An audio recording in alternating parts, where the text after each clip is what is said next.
Nagtamo ng sugat sa kanyang mukha ang 30 anyos sa lalaki matapos saksakin sa Barangay Payatas, Quezon City. Naaresto ng mga rumorondang pulis ang 36 anyos sa lalaking sospek.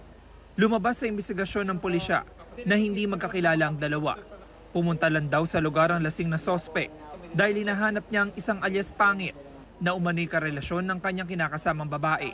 Nagkataon na napagtanungan niya itong biktima at nung sinagot siya ng biktima na hindi niya kilala yung hinahanap nito ay nainis itong suspect at naging simula nung naging ugat ng kanilang pagtatalo na hanggang sa uwi sa pananaksak.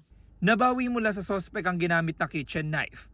Sa ospital, positibong kinilala ng biktima ang sospek na sumaksak sa kanya. Ayon sa pulisya, nagkakaso na rin ng pananaksak ang sospek sa Marikina noong 2015. Aminado ang sospek na nasaksak niya ang biktima pero self-defense lang daw ang nangyari. Nasampahan na ang sospek na reklamong frustrated homicide.